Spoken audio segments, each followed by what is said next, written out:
It's just kind of introducing yourself, and Taylor has some prep questions. Like I said, she's one of our interns for the summer, so her perspective in this whole entrepreneurship, small business owner is very fresh, and that's why it's good to have her voice kind of and her questions being brought up. And then later, Ryan and me will have other questions for you.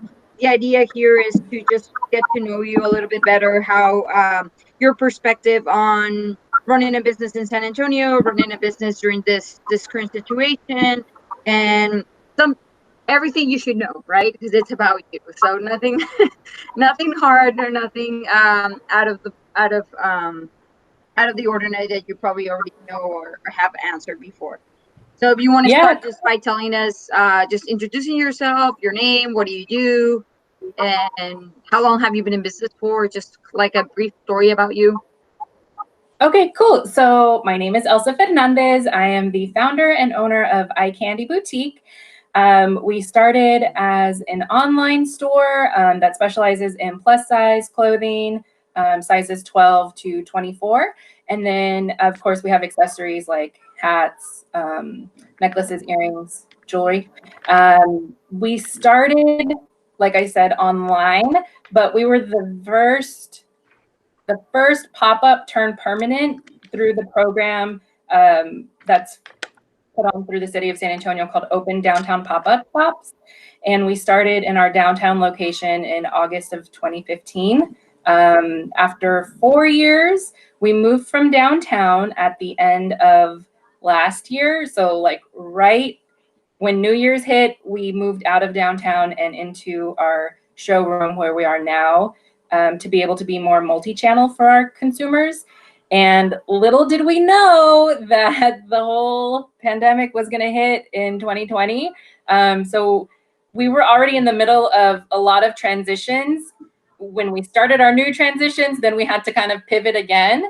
So it's been an interesting ride. Mm-hmm. But we've been in business for, we celebrated our 5th year in April of 2020, just from Fiesta time. Congratulations. Thank you. All right, so I guess my first question for you is, how did you get into the fashion industry? Um, so in college, my major was fashion merchandising. And then I went out into the world and got a retail job. I went back for my master's, and then I was like, okay, I can continue working after 10 years in retail, as different management positions, like visual operations, things like that. I realized like I could either fulfill my dream of owning my own boutique, or I could continue working for somebody else. And I knew that I could work for myself like 3 times as hard as I did for someone else, even though I was working super hard in my previous job. Right. But it was for like a mission that I believed in, which was to help plus size women feel fashionable in their clothing and be comfortable with themselves. So it was always something ever since college that was a passion of mine, and I kind of just like bit the bullet and went for it. Mm-hmm. And I formalized a business plan and put that together, thinking that I was going to. I pretty much like had all my ducks in a row, and I was like, "This is what's going to happen. I'm going to have a store in San Marcos, because that's where I went to college, and I knew like when we were in school, we either had to drive to Austin or San Antonio for clothing. And I just really, really liked the downtown area in that city, town. Everything I had planned, none of it worked out. And it just so happened that two different friends from 2 different friend groups told me about this open downtown program. And I had barely like a week before started my online store. And I reached out to that program, and that kind of helped me realize like this is a brand that could actually work in San Antonio. And I got the opportunity downtown, and it kind of just like snowballed. So it's been kind of crazy. Like I had to take advantage. Nothing worked out the way I thought it was, but taking advantage of the opportunities that I did get is what actually made things happen. So So were there any challenges, like either like financial or personal, when you didn't meet those like whenever those goals shifted from what you thought they were going to be? I think the main challenge was getting over things not being the way that I had planned them to be. And I kind of in the process learned how to roll with the punches. Like I said, I thought for sure, because I had gotten a business advisor from the SBDC, the Small Business Development Center, at Texas State. And then luckily my business advisor moved to UTSA, so it kind of worked out. But she was like, don't worry, financing's not going to be a problem. Like, go ahead, start looking at places, which made me hopeful. And I really did start looking at places down in downtown San Marcos. And then the financing didn't work. And when the second round, or the second company that we went through for financing didn't work, and I literally, like, I spent a good 4 months of my life writing the business plan. And when after having multiple people tell me, like, this is a legit business plan, it's really good, we're going to be able to make stuff happen with this. And when it didn't happen, I kind of allowed myself to ugly cry for a good half hour. And then I called my business advisor, and she was like, well, this is going to be a test of how bad you want it. Like, are you going to be able, we just have to think outside the box and make something happen in a different way. And that's when I started thinking about the online store instead of the physical location, first of all, and then started working through the pop-up shops and things like that. So I think the biggest challenge was getting over what I had planned and moving forward, even though it wasn't going to look the same as I thought it was going to. Right. That's great advice, to roll with the punches. For sure. I guess, can you kind of explain a little bit more how Eye Candy Boutique runs? Like, is it all online right now? So currently, because I have the showroom and the online store, that is what is running. Honestly, online is 75% of it right now, because back in March when everything closed, I had only been accepting appointments through the showroom for like 3 weeks maybe, and it had just become a consistent thing where I had appointments consistently. And it was a mix of new customers and regulars that I had from downtown, but then everything just halted. And I knew, luckily, I had already set up the online store and kind of made improvements to it at the end of last year. So I was able to rely heavily on that. My original plan for 2020 was to be able to have 4 different channels in which I can reach customers. So it would have been online, showroom, pop-ups, and then my plan was to introduce a subscription box. But right now, because of things that are happening, all pop-ups have gotten just shut down. I don't even think Black Friday and Christmas ones that are like a huge deal are happening. So that's out of the window, and I'm still in the process of trying to, right now I don't have the budget to launch the subscription box the way I wanted, but I'm trying to pivot with that and trying to see how I can amend my original idea for that. So right now I have Oh, I'm sorry. Continue. Oh, go ahead. I was just gonna ask, what do you mean when you say subscription box? So, have you heard of national chains like Ipsy that do the makeup subscription boxes, or like Stitch Fix or Dia & Co? So I kind of wanted to do that because a lot of the customers that I had, that had become my regulars, I was able to already, when I was ordering clothing, I was already able to identify like which customers were going to like which style that I brought in. So my plan was to launch in the spring, and it just didn't happen because I needed to focus on, I was in like survival mode. Right. But what it initially, or what it's going to turn into, is a monthly box that there's a questionnaire that customers will fill out, and I'll get to know, especially if it's a new customer that I've never met before, that has never been in the store or the showroom, I'll be able to get to know their kind of like clothing personality, whether they like more flowy or fitted or boho or like wear to work items. And then they would get 4 to 5 pieces mailed to them. It's going to be a monthly charge of the subscription box.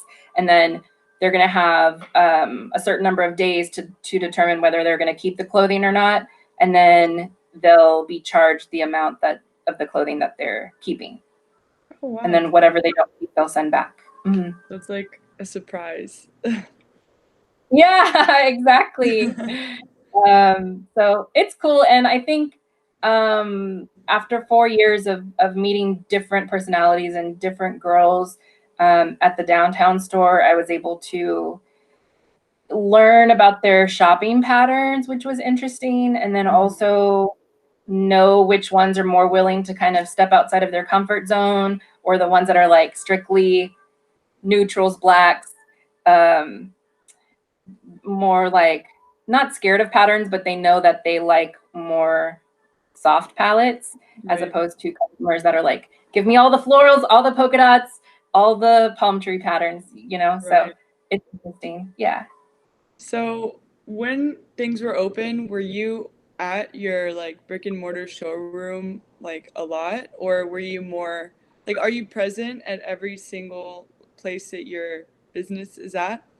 Or like where are you in the like structure? Like are you mostly running online stuff or Yeah, that's a really good question, Taylor. I'm actually a one-woman show, so wherever you see the brand, I will most likely be there, unless I'm like on my deathbed or something. Oh my gosh. Yeah, so if the store is open 6 days a week, I would be there. Any of the pop-ups that we're signed up for, I'll be there. Showroom appointments, I'll be there. I am the person, the IT that fixes the website. I am the person that the shipping, receiving, and I clean the restrooms too. So I get to do a little bit of everything. And were you intending to be a one-woman show, or are you planning on like maybe expanding a little bit? I think for now, it's going to be a one-woman show. Right now, because the showroom and the office and where I ship and receive everything is close, it'll probably stay a one-woman show for a while. And I've had interns here and there that have come in and like learned a little bit about the business side of the boutique, which is really interesting because I get to see like their perspective. So yeah, like with the current environment, I don't have plans to hire anybody. Right. So I'm sure that that poses some unique challenges, because even like small businesses with 2, 3 employees, if you're like sick one day, especially in these times, it's like you can afford to stay home because you've got somebody. Have you faced any particular challenges because you're a one-woman show? I honestly, I'm really careful with which pop-ups I agree to, or like which events that I'm going to be present. It's stuff that I really believe in, so I don't plan to where like I need to clone myself or I need to be in 2 places at once. Right. I think the only time is when I would have been downtown with the boutique hours. The store hours were like set in stone. So if I had a meeting during that time, or I know when I was a part of the Women's Business Center Accelerator program, that was like a Tuesday, Thursday meeting thing during operating hours. So I was lucky enough that my mom was able to kind of like babysit the store when I went to go do that, because I got really lucky with a supportive like friend and family group. But I think that was the main challenge. Now that I have the showroom and people make appointments to come, it's made it a lot easier to have kind of like a work-life balance, to where I haven't run into that kind of stressful situation yet. Right. That's good that you have that system of support. So it sounds like your online presence is pretty significant. How did you build that online presence, or did you always have that strong online presence with your business? I did not always have the strong online presence with the business. I think when I first opened, I literally started at 0, and I don't I don't think I knew how much work social media was or how much work it took to maintain a website when I first started. And it was definitely a learning experience pretty quickly. But social media, word of mouth is crazy, especially I feel like San Antonio in itself is like a big small town to where if you meet one person or get to know one person, then they tell other people, and it's crazy how word spreads pretty quickly. When I first started, because I was downtown starting with the open downtown pop-ups, they were able to advertise on their social media. I know when I did a couple of ads on the San Antonio Current, they were able to spread the word as well. So that helped me with social media. And then I think also because of the unique program that Open Downtown Pop-Ups was, and the store was the first one to actually start for a longer period of time before it developed into to where a lot of them are now in La Vita area. Mhm. I remember going to the city council meeting, and then somebody from the newspaper came and like asked me questions. So it was a story on the front page of the newspaper on our opening day, and that helped a lot too. So Right. it was just a lot of like things that came into play that just it was happenstance to where never did I think that the Express News would write about it. But I have customers to this day that still come that were there present on the first day that I opened at the pop-up. So the only reason that I'm able to maintain them though is because of the store itself and like making sure that they're happy customers and customer service and like offering products that they enjoy. So it's a mixture of like opportunity and having the things that they want me to offer pretty much. Mhm. So, what are some things that you learned? Like maybe some do's and don'ts on social media or on your website? I think the thing that I'm still learning on social media, well, it's always changing, first of all.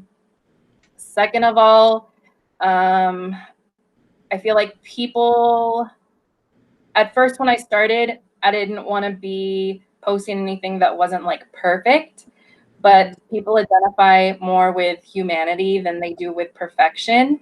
And I'm still in the process of like learning that. So like now, people don't wear makeup every day. You're lucky if you wear makeup like once a month or when you have meetings, so people still want to see your presence even though you're not like fully done. And the integration of Instagram stories has really helped because I think people get to know your personality more and it increases engagement as well. I think the biggest challenge for me has been consistency. Sometimes I get in my own head, like if a post does really, really well, then I'm like, oh my God, what if I post something next to it and it doesn't do as well? But it's just kind of like throwing stuff at the wall, seeing what's going to work. And it's a learning process because every post you do, you have those metrics that you're able to see, whether your customer base is going to respond to it. So in my case, it's more like, are they going to respond more to quotes? Are they going to respond more to product or photos with like models in it or local stuff? It's just like a mixture, Right. and then you kind of see what works, or like flat lays or something. I would say hashtags help out a lot. Geotagging helps out a lot. And consistency, even though honestly lately I've been more consistent on stories than on the actual timeline, so I know I can get better at that. But it's just a matter of keeping up with that. Social media in itself is a full-time job. So It's an I don't know animal. why social media managers get paid. Yes, it is. Yeah, so it's and I also like stay consistent with your brand. If there's like oh my gosh, I'm getting a UPS package. I'm so sorry. It's okay. Hold on one second. Step away. I'm sorry. I think, Taylor, you know about social media being a full-time job, right? Oh yeah. Oh yeah. It's amazing that she's a one-woman show. I'm Yeah, I know. like absolutely wowed. Okay, sorry guys. No, no If I don't problem. now, it's gonna be a whole nother 24 We hours, were, and then that's 24 hours I can't post it. that's fine. We were just Okay. praising you. I mean, it's Yeah, really, we were literally just talking about how like amazing it is that you're able to like successfully be a one-woman show, including like the full-time job that is social media. Thank you. Yeah, like I said, getting into this in 2015, I was ready for whatever it was going to give me, but I don't think you never realize opening up a business how many different ways you're going to be split, but you just kind of get used to it. Like, what else are you going to do? So then it's all worth it when somebody posts online like, oh my gosh, I get so many compliments about this dress. I love wearing it. It makes me feel so good. So stuff like that. Awesome. Yeah. I'm sorry. What was the question, Taylor? Oh, no, I was just asking some do's and don'ts. You already covered like social media, but what about on your website? Like did you build your website or from scratch, or did you use like a template? Yeah, so I reserved the domains through GoDaddy, and then I used Shopify for the actual website platform. And then those two integrate to where whatever I design on Shopify, when you type in heyeyecandi.com, everything that I put on Shopify is going to pop up. They do have templates, and they have templates where you can either do for free, which is how I was for the first like 4 years. I did the free one, and then I just opened my budget a little bit more. It's like, I don't remember how much it is, but there's some that vary from like 80 to 150. But the good news, or what helped me out, is that through my Women's Business Center accelerator that I did in 2018, one of my cohorts in that program had just had her website built with students at UT through one of their capstone classes for management information systems. So she introduced me to the professor through email. And I kind of filled out the application in spring, and my business didn't get chosen. But then during the summer, he contacted me and was like, are you still wanting work done? Or, are you wanting to change some of your systems and things like that? And at that point, I had already had the branding, the website, but I also needed help developing the questionnaire that was going to go into the subscription box. And their original concern was that the students were going to finish the website too quickly, and it wasn't going to be a whole semester long. So the fact that I had this other spectrum that I was trying to build in was what kind of like had them accept me as one of their clients. So I got really lucky last fall to be able to work with 5 of the UT students in that management information systems class. They're the ones that helped me out so much. And I kind of took different things that I had noticed on other websites that I shop from or other websites that I browse. And I knew I wanted to integrate that into my website for just better shoppability. And then also just through customer feedback, like a lot of the customers that I had would use the website as a lookbook and not necessarily purchase. They would use it as a lookbook and then come downtown and try stuff on. And I wanted to make sure that I was integrating more. I wanted to make it like they were shopping at the boutique, but on the website. So I added stuff like how the items fit, if they're flowy, if they're structured, what 1X, 2X, 3X means, because all the items are from different manufacturers, so they could vary in sizes. So I wanted to put that in there. I wanted to put if it runs large, small, and then do like a little styling tip for each item. So like, a graphic tee could be worn with leggings or denim, or a skirt, things like that. Like things that I would tell them when they're in the store, when they're trying the stuff on, is what I try to add to each description on the items. And I think that really has increased, not turnover, but like add to cart rate. And especially because of the pandemic, more people are buying online. Right. The do that I would say with online is to do your research, see what you like, know what you want your brand to look like. So that way you know how to communicate it with somebody else if you have somebody else helping you. And then also know what you don't want it to look like. See if any colleges or universities have some kind of program that can help you. Because I know that helped me by leaps and bounds to at least have some kind of outside input. And then also change it, especially if it's retail or if it's like a product based. You want to make sure, as far as merchandising wise, if people come in and see the website looking the same every 2 weeks, they're going to think, oh, they didn't even really get anything new. So even like the cover photos, make sure that they're changed out consistently, not every day, but semi-frequently, to where they're having a new experience when they. Yes, exactly. Yeah, that's how you would merchandise an in-person store, a brick and mortar store. So those are my tips. Those are great tips. So with like the expansion, I guess, of the market of your online boutique, are most of your clientele still from San Antonio, or has that also expanded? So the crazy thing is that because of the location that I had downtown around the corner from the Majestic Theater, I had a lot of walk-through traffic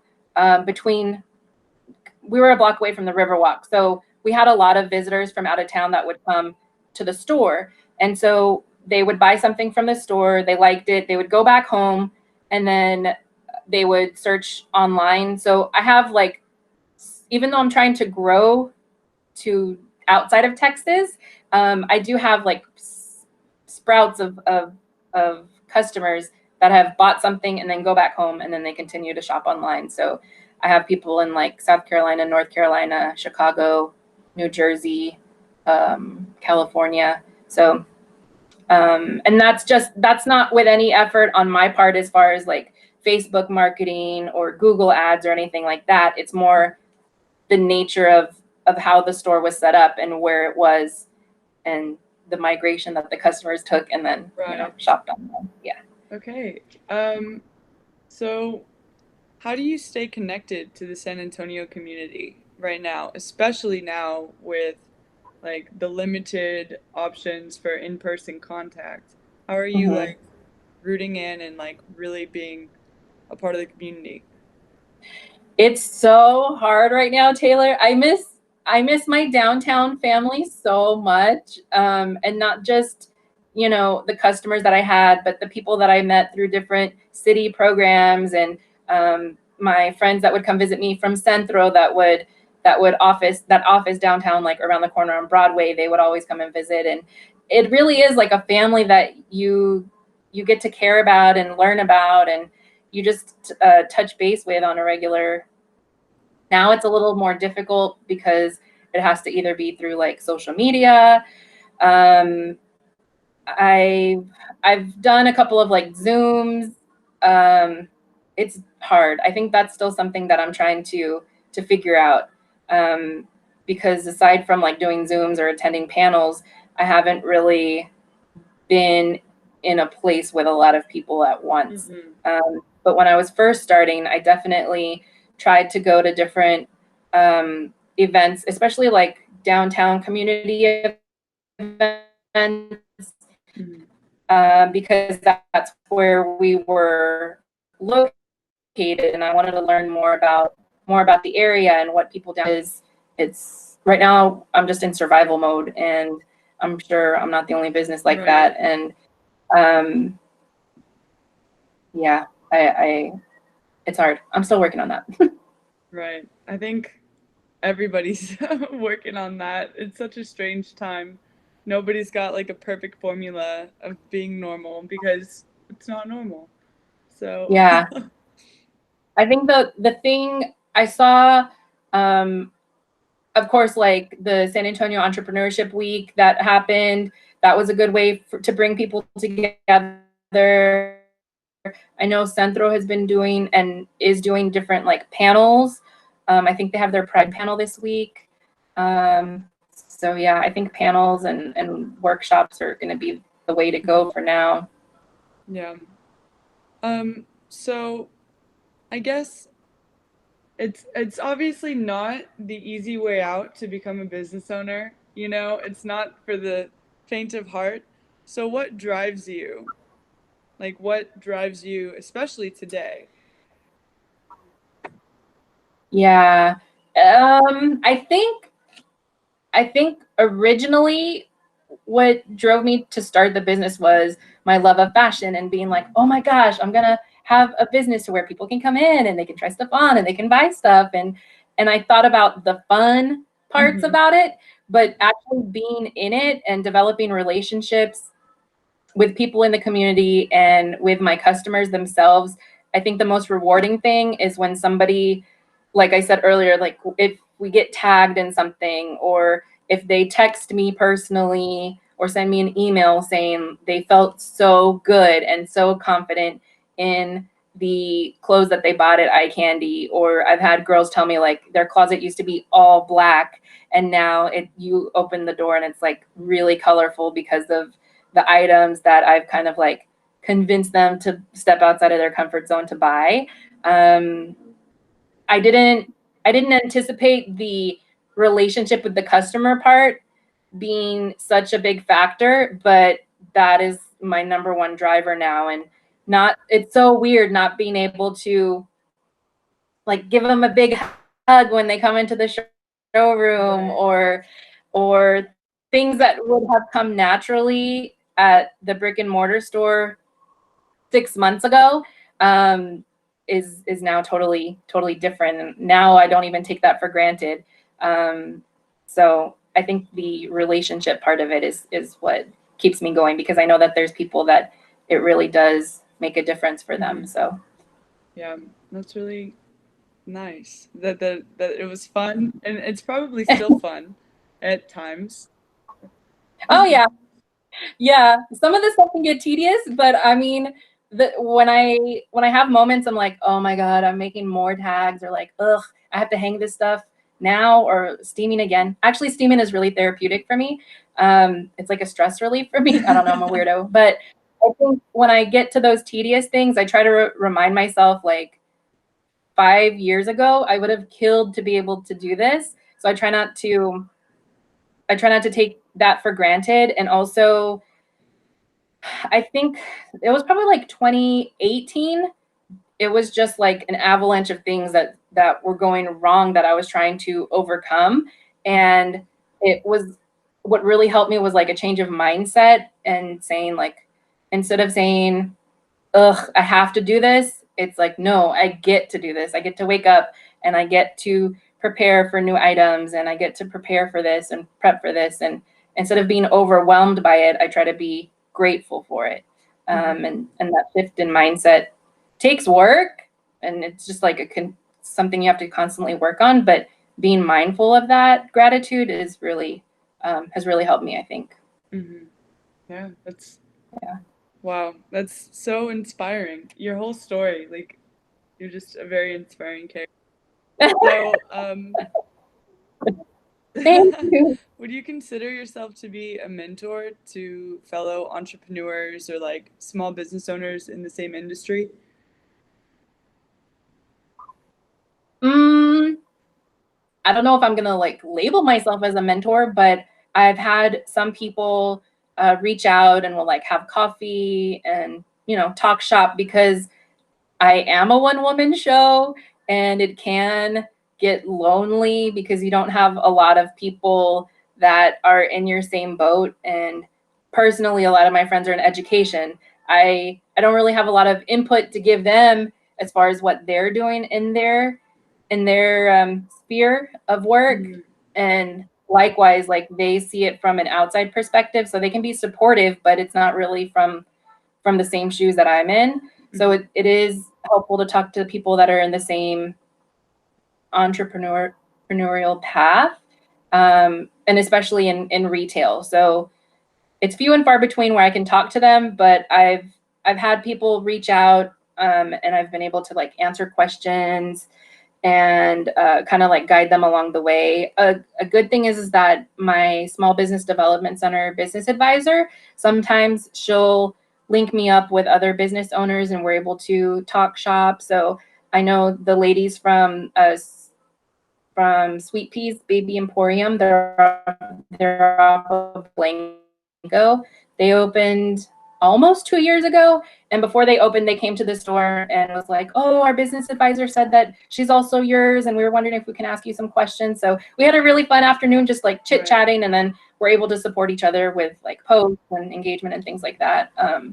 And then another thing is like through the interns that I've had, a lot of them have either been in a fashion program or in marketing. And they'll check in every once in a while. My very first intern, she has opened up her own boutique as well. And it's more of like a traveling boutique, and it's called Ola Beaches. And Katrina was awesome. And I think that's so cool that she was able to learn enough from what I was able to share with her. And then she like went off on her own path. So that's cool too. That's awesome. Yeah. Yeah, It that's sounds awesome. like you're a mentor. Like, even though you don't label yourself as one, it sounds like you do a little bit of mentorship. Yeah. Yeah. I don't like advertise myself as one, but if people want to ask me questions and if I can help, I'm here for it. So, since you do seem very connected to the San Antonio small business community, is there anything like special or unique about this business community compared to your experience with like other places?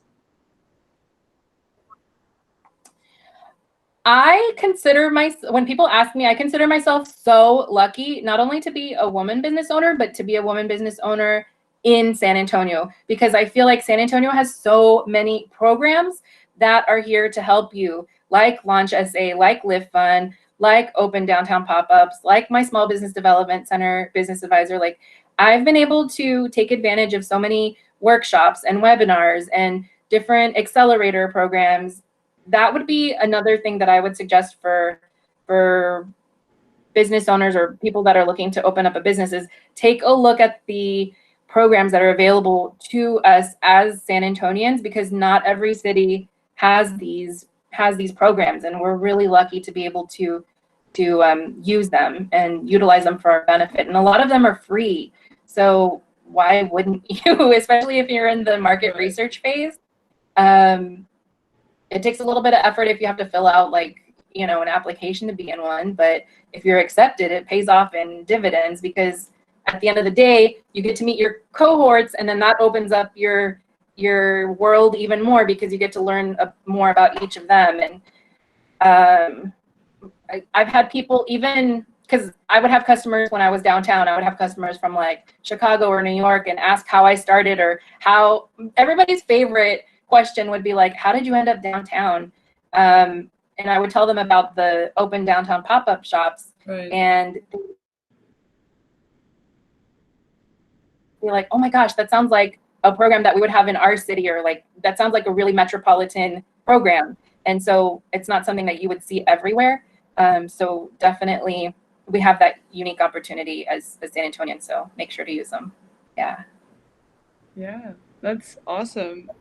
Yeah, I'm not actually from San Antonio, so this internship has really opened my eyes, because there's so many programs here compared to like my small town of McAllen, Texas. It's like, whoa, there's just it's a rich, vibrant small business culture and like entrepreneurial minded spirit in San Antonio, and it's really special. So I definitely thank you. That's so awesome. I didn't know you were a Valley girl, Taylor. A lot of friends that I've met that are entrepreneurs are from the Valley, and then they just like stayed in San Antonio. But yeah, it's a unique opportunity. And I honestly, in my experience, I can't speak to everybody's experience, but the people that I've met at different events especially revolving around the San Antonio community or the downtown community, have been so helpful, and everybody's just here to cheer each other on. I don't have many instances, or I can't think of many times where I've been fronted with negative vibes or negative energy. Mm-hmm. And I think that's really helpful to kind of not just grow one business, but to grow a lot of businesses together. So that's my 2 cents with that. Awesome. All right. So my next question is a little bit different. So going back to right before you decided to like take that entrepreneurship plunge, would you change anything that you've done?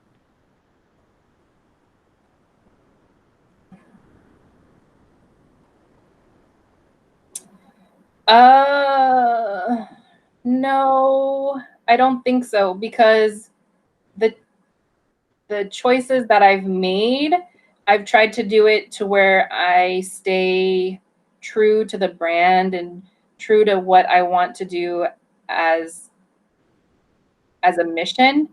So I had different opportunities to kind of change the boutique a little bit, or maybe to offer men's clothing, or to offer straight sizes, so like small to large. Or I would have people come in and be like, why don't you carry this? Why don't you carry this? Or you should really carry all sizes instead of just plus sizes. And for a second there, because I'm not gonna lie, summer of 2018 was a struggle for me, and I was really having to think on my toes and thinking of how I can continue to bring in revenue.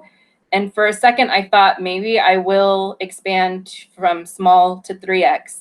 But I had to really sit down with myself and think about like, what is the purpose of Eye Candy Boutique? And I didn't want it to become something where my existing customers were going to feel off-put or uncomfortable. So I kind of just had to stay the course and know like that really is my mission, and that's why I'm here as a boutique, is to service the plus size community, and not expand to other sizes. Mm-hmm. Yeah. Sounds like your decision has paid off. Yeah, and even the decision to leave downtown, if I wouldn't have left when I did, I would have been downtown another 18 months.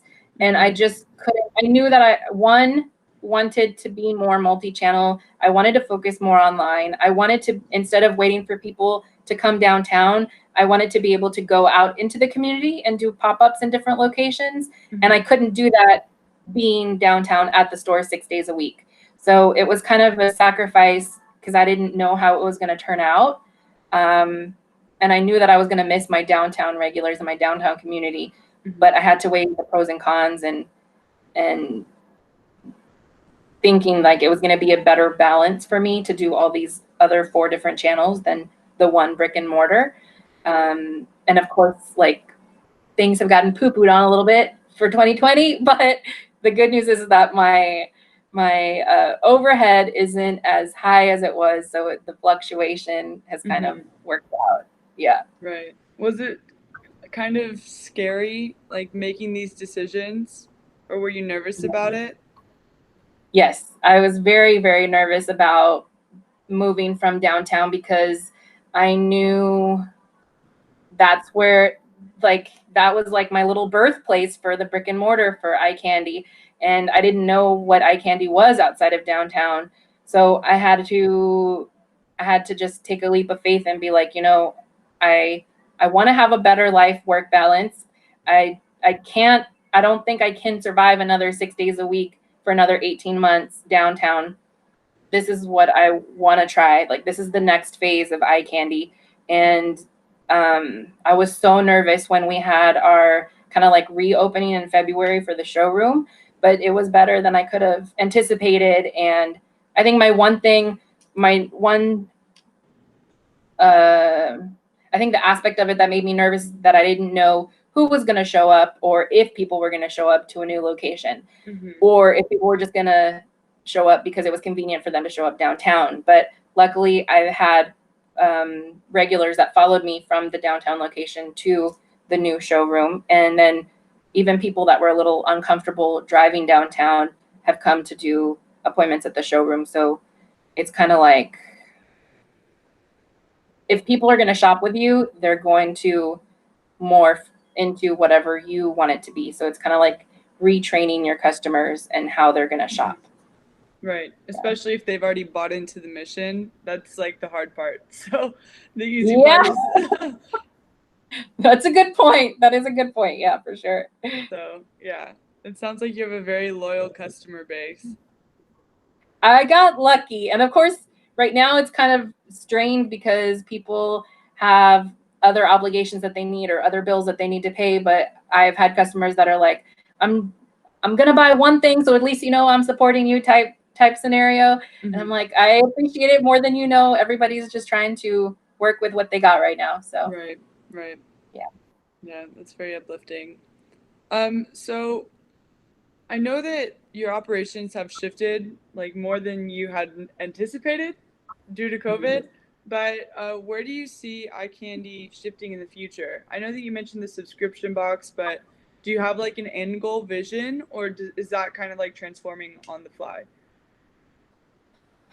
I think if I've learned anything, it's kind of, you can have goals or you can have things that you want to accomplish, but you also have to be malleable and be flexible on how you're going to accomplish them. So I wanted to be doing pop-ups, but that's not an option right now. And the subscription box is a little bit off center. So I think my next thing would be to see how it would be feasible to, I might not be able to launch the subscription box exactly the way that I initially planned, but at least maybe like a smaller version of that or a more simple version of that is going to be next on the lineup sheet. And then I want to expand the online presence. What I'm really trying to learn right now is how to do like Facebook ads and things of that nature to where you grow customer awareness to bring more eyes to the website. So I think right now is that is one of my main things that I'm trying to research right now is how to increase eyes, how to increase traffic on the website itself. Yeah. Thank you for being honest about that. Like, yeah. And I'm sure, like, given your experience, like, especially with starting up your business, that you've learned maybe an end goal and just sticking to that one goal doesn't always work out. So, yeah. And even, I mean, even when I was doing the Women's Business Accelerator in fall of 2018, when people would ask me, like, what's next for eye candy, my inclination would be, oh, a second location. Like, that is what I wanted to do because I didn't know. I knew that some people were reticent to come downtown. So I knew that I would need eventually a second location, but I didn't know if I wanted it to be like in the 151 area or in the medical center or in Stone Oak or Alamo Ranch. And after like spending some time with that, I had to think like, is that really what I want? Or do I want to spend my energy in like doing new things instead of doubling up on something that I already knew, which is the brick and mortar. And that's why I kind of went the route of like the multi-channel system that we're testing out. Well, I guess it's like nobody predicted COVID, but you were in a nice situation because you already had the online aspect set up. So I'm sure that you've been grateful for that.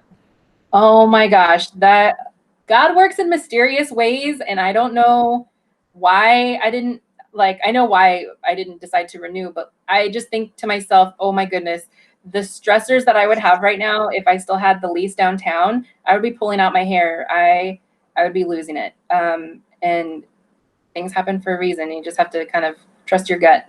Yeah. All right. So I guess my final question is, what advice would you give to new entrepreneurs or new business owners in retail?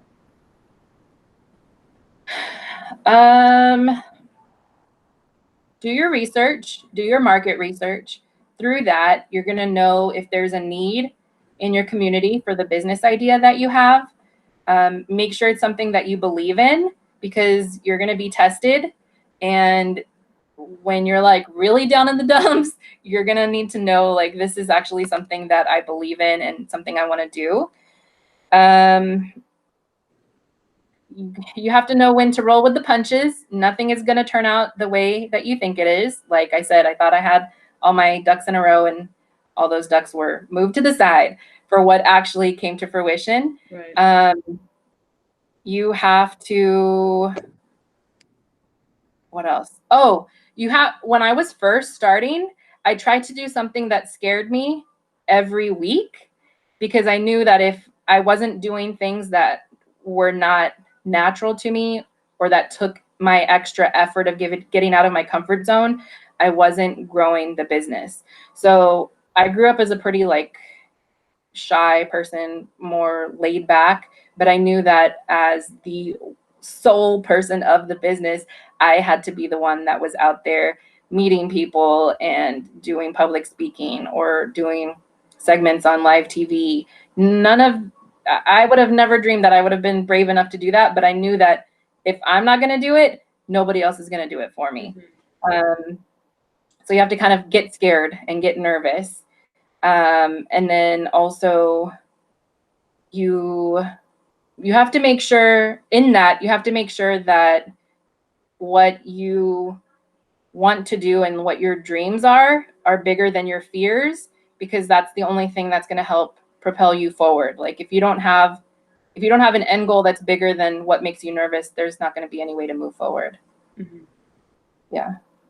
Awesome. Well, that sounds like it came straight out of a book of life quotes, like Have a Great Life. So that's awesome advice. It's stuff I have to tell myself pretty regularly. So So you practice what you preach, or you I try to. Yeah, I'm not gonna serve people BS, because what is that? What good is that gonna do for anybody? Awesome. Well, thank you for your perspective and sharing your experience. I think Thank it's you, been Elsa. really beneficial for Thank me you, to listen, and also for the audience once we go live. I think most, if not all, of what you said is going to impact somebody in a good way. That's awesome. Yeah, and good luck. There are plenty of places. Don't think that your